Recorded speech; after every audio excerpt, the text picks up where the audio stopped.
नमस्कार, मैं हूं शिवा पुरोहित और आप हैं सागर टीवी न्यूज के साथ। सागर टीवी न्यूज की खास पेशकश सुर्खी की सियासत के दूसरे भाग में आपका स्वागत है। पहले भाग में जहां हमने सुर्खी के सियासी इतिहास को समझा, वहीं दूसरे भाग में हम जानेंगे कि आखिर सुर्खी विधानसभा की जनता ने हमेशा बाहरी प्रत्याशी को ही मौका क्यों दिया। आजादी के पहले सागर जिले में 4 विधानसभाएं थी: सागर, खुरई, रेहली और बंडा। जब भारत आज़ाद हुआ तब सागर जिले में 5 विधानसभाएं कर दी गईं। ऐसा बताते हैं कि खुरई, रेहली और सागर का हिस्सा मिलाकर साल 1951-52 में सुर्खी विधानसभा बनी। लेकिन जब से सुर्खी विधानसभा अस्तित्व में आई है, तब से आज तक सुर्खी विधानसभा ने मध्य प्रदेश को कई बड़े नेता दिए। यहाँ से जीते नेता मध्य प्रदेश सरकार में कैबिनेट मंत्री भी बने, कुछ ने सांसद तक का सफर तय किया। लेकिन सुर्खी विधानसभा को जो बात खास बनाती है, वो है यहाँ की जनता की पसंद। दरअसल सुर्खी विधानसभा की जनता ने अब तक जितने भी विधायक चुने, वो सभी सुर्खी विधानसभा से बाहर के थे, मतलब स्थानीय नहीं थे। इस पर विस्तार से आज सुर्खी की सियासत के दूसरे भाग में चर्चा करेंगे। साथ ही इन नेताओं के राजनीतिक सफर की भी बात करेंगे। शुरुआत करते हैं सुर्खी विधानसभा के पहले विधायक रहे पंडित ज्वाला प्रसाद जोशी से। पंडित ज्वाला प्रसाद जोशी सागर जिले के कांग्रेस के फ्रंट लाइन लीडर थे, फ्रीडम फाइटर और गांधीवादी नेता थे। साल 1952 में सुर्खी विधानसभा से चुनाव जीते। बाद के सालों में साल 1957 और 1962 में सागर लोकसभा से 2 बार सांसद चुनकर आए। साल 1972 में सागर विधानसभा से 1 बार विधायक भी रहे। वहीं सुर्खी विधानसभा से चुनाव लड़ने से पहले वो सागर जनपद के अध्यक्ष थे। उन्हें अध्यक्ष रहते कांग्रेस ने विधानसभा का टिकट दिया।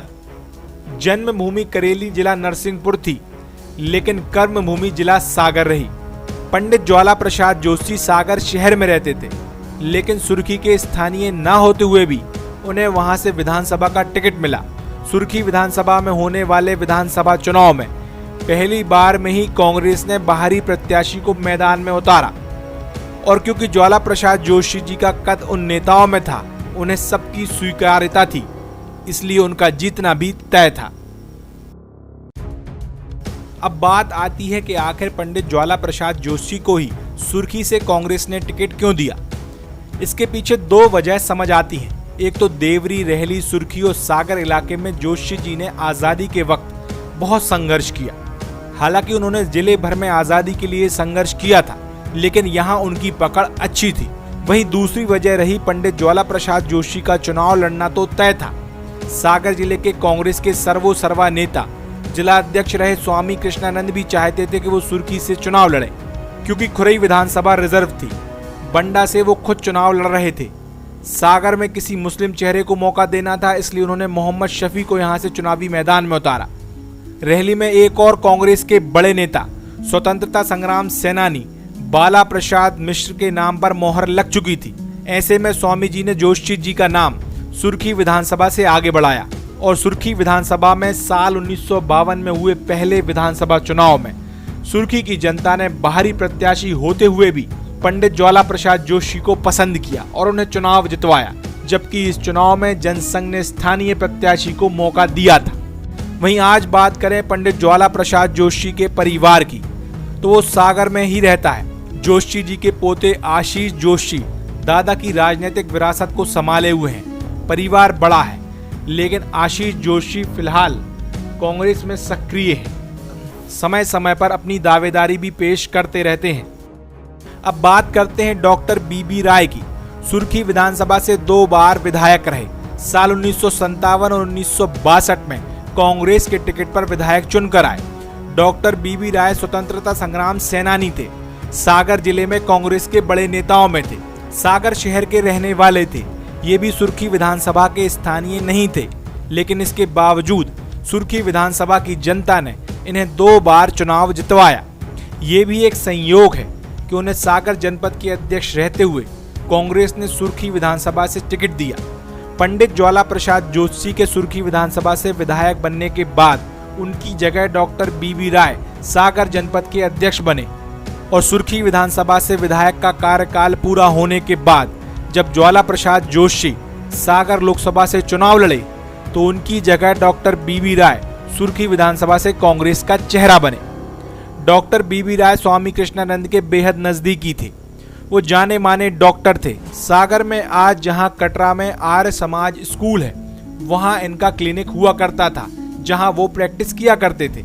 डॉक्टर बीबी राय ने नागपुर से डॉक्टरी की पढ़ाई की। इनका परिवार सागर शहर के गोपालगंज में आज भी रहता है। वैसे राजनीति में विशेष कोई सक्रिय नहीं है, लेकिन समाज सेवा में आज भी उनका परिवार आगे रहता है। अब इसके बाद बात करते हैं एक और नेता की, जिसने सुर्खी विधानसभा में कांग्रेस की हैट्रिक के बाद उनका रास्ता रोका और जनसंघ का यहां से खाता खोला। ये नेता थे नर्मदा प्रसाद राय। साल 1967 में सुर्खी विधानसभा सीट जब अनुसूचित जाति के लिए रिजर्व हो गई, तो नर्मदा प्रसाद राय यहां से चुनाव लड़े और चुनाव जीते भी। नर्मदा प्रसाद राय स्वतंत्रता संग्राम सेनानी थे। स्वभाव से बेहद जिद्दी और देश प्रेम की भावना से ओतप्रोत थे। साल 1951 में कांग्रेस का एक धड़ा नाराज होकर जब सोशलिस्ट पार्टी में चला गया, तो उसमें एक नाम नर्मदा प्रसाद राय का भी था। कुछ वक्त तक सोशलिस्ट पार्टी में रहे, लेकिन किसान और बीड़ी मजदूरों की लड़ाई लड़ने में सबसे आगे रहे। जब गोवा मुक्ति संग्राम शुरू हुआ तो आंदोलन का हिस्सा रहे। जनसंघ के नेताओं के संपर्क में आए और फिर जनसंघ में शामिल हो गए। नर्मदा प्रसाद राय सागर से 14 किलोमीटर दूर ढाना के रहने वाले थे, जो उस वक्त रेहली विधानसभा में आता था। वो भी सुर्खी के स्थानीय नहीं थे, लेकिन वो भी जनसंघ के टिकट पर 2 बार साल 1967 और 1972 में चुनाव लड़े। इन 2 मुकाबलों में साल 1967 में वो चुनाव जीते और साल 1972 में चुनाव हारे। इसके बाद के सालों में वो सागर लोकसभा से चुनाव जीते और सांसद चुनकर आए। नर्मदा प्रसाद राय भूमि विकास बैंक के अध्यक्ष भी रहे। इनका परिवार आज भी ढाना में रहता है।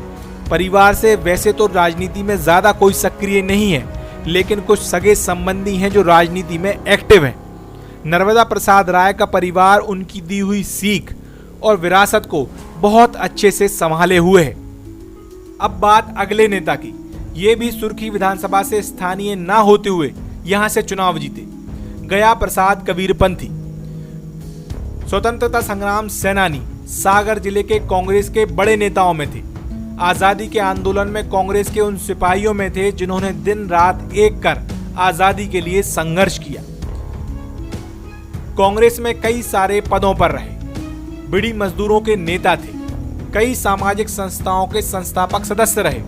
साल 1946 में जब अंग्रेज भारत छोड़कर जाने ही वाले थे, तब विधानसभा सदस्य रहे।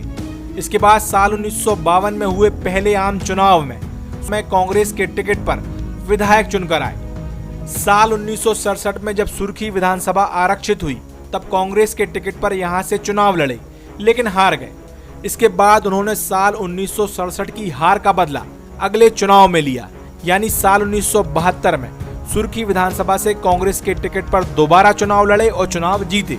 वो भी सुर्खी विधानसभा के स्थानीय नहीं थे, सागर में रहते थे, लेकिन सुर्खी की जनता ने उनको भी पसंद किया और यहाँ की कमान सौंपी। सुर्खी विधानसभा में अब तक के चुनावों पर नजर डालें तो लगातार 5 चुनावों में सुर्खी की जनता ने हमेशा उसी को चुना जो उनको पसंद था, भले ही वो स्थानीय ना हो। इसके बाद बात करते हैं सुर्खी विधानसभा से अगले विधायक की, जो सुर्खी से वो पहले विधायक चुनकर आए जिन्हें मध्य प्रदेश सरकार में मंत्री बनाया गया। सुर्खी विधानसभा से विधायक से मंत्री बनने की शुरुआत यहां से हुई और ये नेता हैं लक्ष्मी नारायण यादव। लक्ष्मी नारायण यादव भी सुर्खी विधानसभा के स्थानीय ना होते हुए भी यहां से 2 बार चुनाव जीते। वो वर्तमान में सागर के परकोटा पर रहते हैं। सागर विश्वविद्यालय में नौकरी करते थे, लेकिन रुचि राजनीति में थी। समाजवादी नेताओं के संपर्क में आए और जयप्रकाश नारायण के आंदोलन से जुड़े। इमरजेंसी में जेल गए, लेकिन जब बाहर आए तो एक परिपक्व समाजवादी नेता बन चुके थे। साल 1977 और 1990 में सुर्खी विधानसभा से 2 बार चुनाव जीते और साल 1977 में सुर्खी विधानसभा से विधायक रहते हुए एमपी सरकार में मंत्री बने। साल 1980, 1985 और 1993 में 3 बार सुर्खी विधानसभा से चुनाव हारे भी। लक्ष्मी नारायण यादव इसके अलावा गुना से माधवराव सिंधिया और खजुराहो से उमा भारती के खिलाफ लोकसभा का चुनाव भी लड़ चुके हैं। साल 2014 में बीजेपी के टिकट पर सागर लोकसभा से सांसद चुने गए।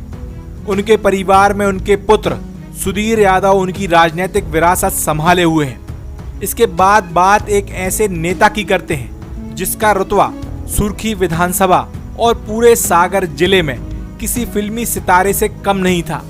ये थे विट्ठल भाई पटेल, कांग्रेस के कद्दावर नेता। सुर्खी विधानसभा से चुनाव जीते और मंत्री भी बने। विट्ठल भाई पटेल भी सुर्खी विधानसभा से स्थानीय निवासी नहीं थे, वो सागर के रहने वाले थे। साल 1980 और 1985 2 बार लगातार सुर्खी विधानसभा से चुनाव जीते। इसके बाद साल 1990 और 1993 में 2 बार लगातार चुनाव हारे भी। विट्ठल भाई पटेल की राजनीति की शुरुआत सबसे पहले सागर नगर पालिका के अध्यक्ष के रूप में हुई। फिर उसके बाद जब कांग्रेस के 2 फाड़ हुए तो उन्होंने कांग्रेस आई यानी इंदिरा कांग्रेस में बहुत मेहनत की, और जब इमरजेंसी के बाद इंदिरा विरोधी लहर चली तो उसमें दमोह लोकसभा से चुनाव लड़े, लेकिन चुनाव हार गए। विट्ठल भाई पटेल की ये हार एक तरह से गांधी परिवार का दिल जीतने वाली थी। गांधी परिवार और कांग्रेस के मुश्किल वक्त में विट्ठल भाई पटेल पूरी ताकत के साथ उनके साथ खड़े रहे। इसके बाद वो गांधी परिवार के बेहद नजदीक हो गए। कांग्रेस ने सागर जिले की सुर्खी विधानसभा से उन्हें टिकट दिया। सुर्खी विधानसभा से चुनाव जीते और मंत्री भी बने। विट्ठल भाई पटेल भी स्थानीय नहीं थे, लेकिन सुर्खी की जनता ने उन्हें 2 बार लगातार मौका दिया। आज बात करें विट्ठल भाई पटेल की राजनीतिक विरासत की, तो कुछ वक्त तक उनके बेटे संजय भाई पटेल थोड़ा बहुत संभाले रहे, लेकिन अब उनका स्वर्गवास हो चुका है। अब विट्ठल भाई पटेल के परिवार में उनकी पोती धारणा पटेल राजनीति में सक्रिय हुई हैं।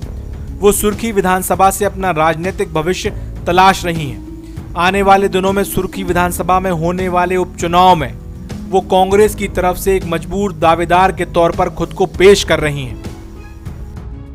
अब यहां से बात करते हैं आज के दौर के नेताओं की।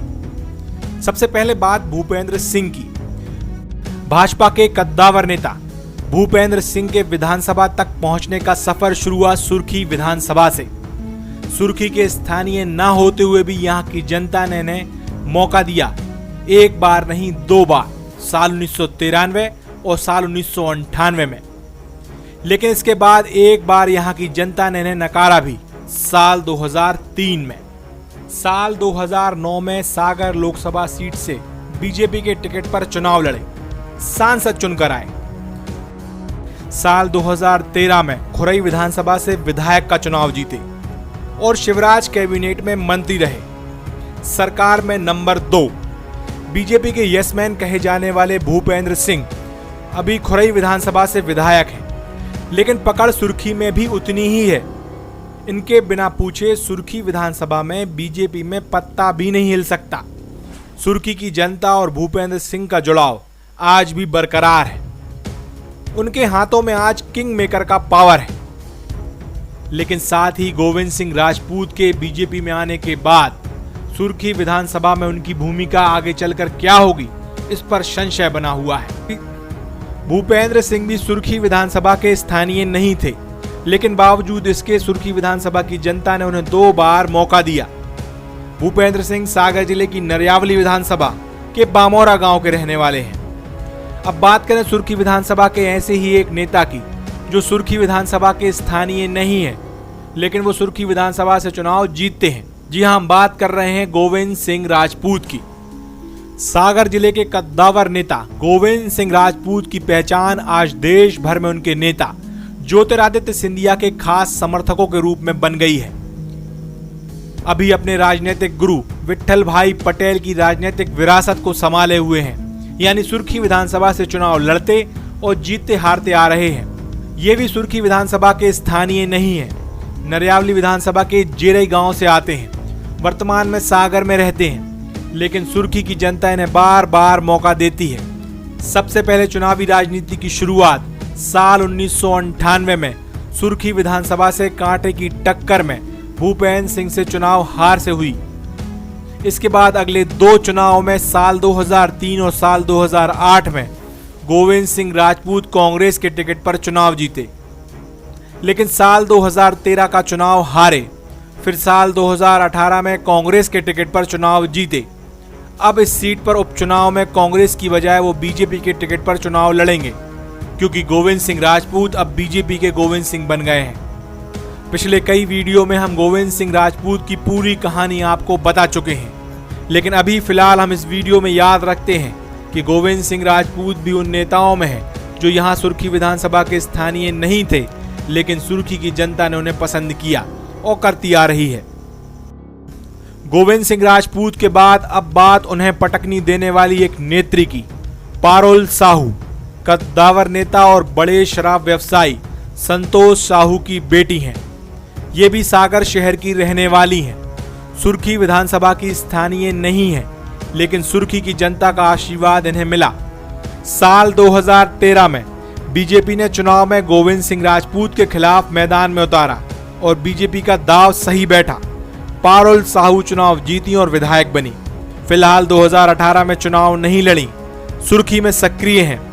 गोविंद सिंह के बीजेपी में आने के बाद राजनीतिक भविष्य को लेकर पशोपेश में है। सुर्खी विधानसभा का इतिहास देखें तो साफ है, यहां कभी स्थानीय प्रत्याशी चुनाव नहीं जीता। कुछ एक बार प्रमुख पार्टियों ने इसका प्रयोग भी किया, लेकिन विफल रहा।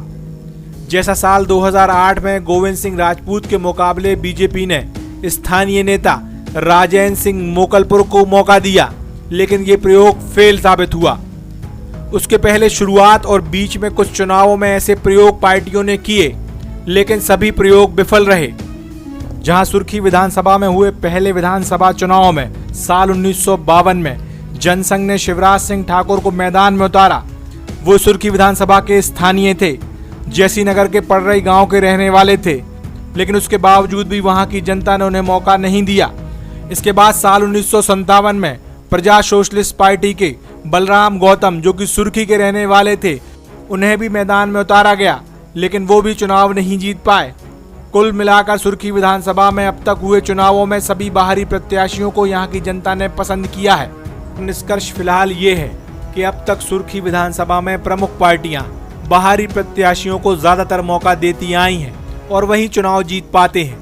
लेकिन इस बार ये गलत काम कर रहा है या नहीं, या नया प्रयोग कर कांग्रेस किसी क्षेत्रीय नेता को मौका देगी, ये देखना होगा। सुर्खी की सियासत पर आधारित हमारी खास पेशकश का ये था दूसरा भाग, जिसमें हमने जाना कि आखिर सुर्खी विधानसभा की जनता ने क्यों हमेशा सुर्खी विधानसभा के बाहर से आने वाले प्रत्याशियों पर भरोसा जताया। वहीं बात करेंगे अब तीसरे भाग में कि आखिर सुर्खी विधानसभा के वो कौन से दिग्गज नेता हैं जिनका घमंड यहाँ की जनता ने चूर किया। इस पेशकश में इतना ही। नमस्कार।